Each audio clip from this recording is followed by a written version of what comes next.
Andon, përse Komisioni Qendror I Zgjedhjeve po vonon kaq shumë të marrë një vendim zbatues të vendimit të KAS?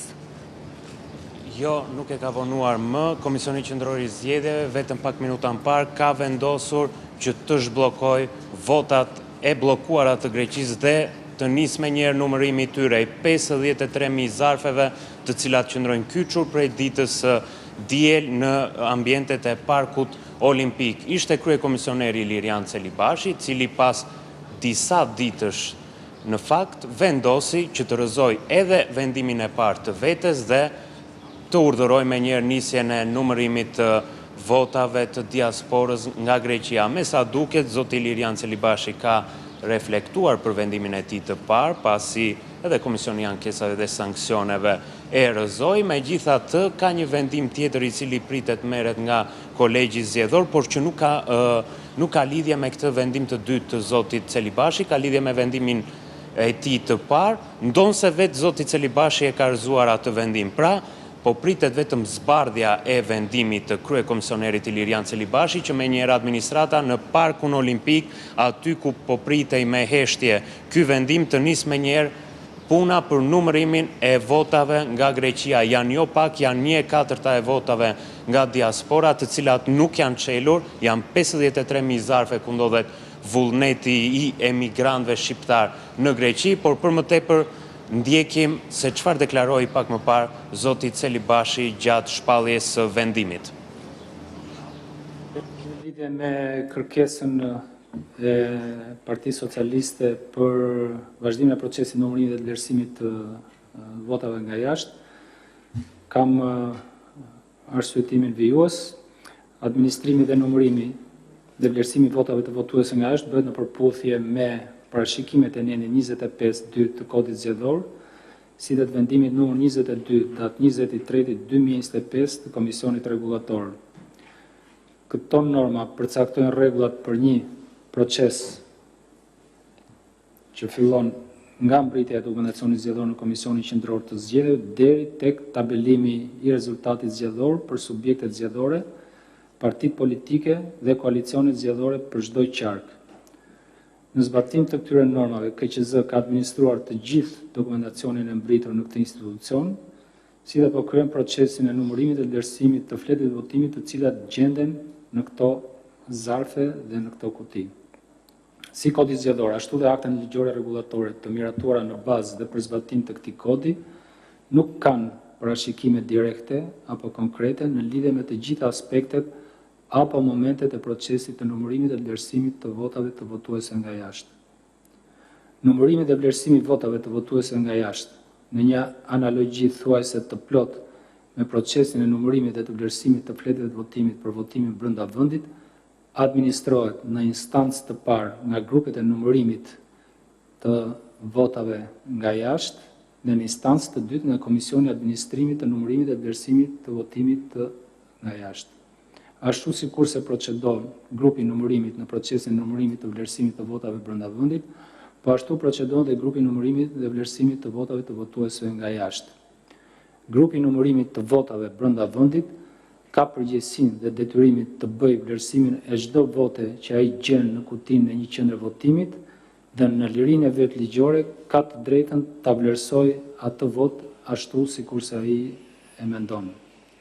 Mbi vlerësimin e grupit të numërimit në lidhje me një vot të caktuar, vendos Komisioni Zonal I Administrimit të Zgjedhjeve, pra KZAZ. Si grupi I numërimit, ashtu edhe KZAZ,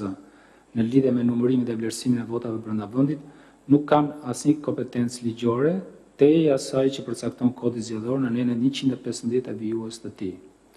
Në përputhje me parashikimet ligjore të cituar më sipër, si grupi I numërimit, ashtu dhe KZAZ, në këtë fazë të procesit,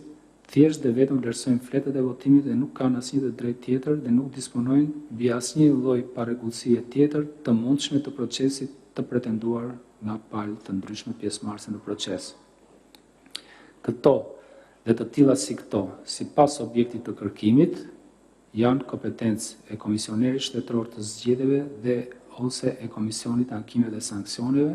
dhe nëse është rasti edhe të Kolegjit Zgjedhor.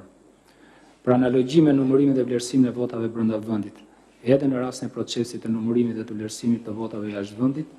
instancat analoge përgjegjëse të këtij të fundit, pra grupet e numërimit dhe vlerësimit të votave nga jashtë dhe Komisioni i Administrimit të numërimit dhe vlerësimit të votave nga jashtë, nuk mund të ushtrojnë kompetencë tjetër te asaj që kodi zgjedhor dhe aktet e tjera rregullatore i kanë njohur në rastin e votimit brenda vendit, grupet e numërimit dhe KZAZ-s. Si grupet e numërimit për vlerësimin e votave nga jashtë, ashtu dhe Komisioni përkatës, në këtë fazë të procesit kanë si kompetencë vetëm numërimin dhe vlerësimin e votave. Ato nuk mund të shqyrtojnë asnjë kërkesë apo pretendim që lidhet me parregullësi të ndryshme të procesit të votimit nga jashtë. Shqyrtimi i tyre, sikurse edhe për votimin brenda vendit, cituar dhe më lart, është përgjegjësia e Komisionit Shtetror dhe ose EKAS dhe më pas eventualisht e Kolegjit Zgjedhor.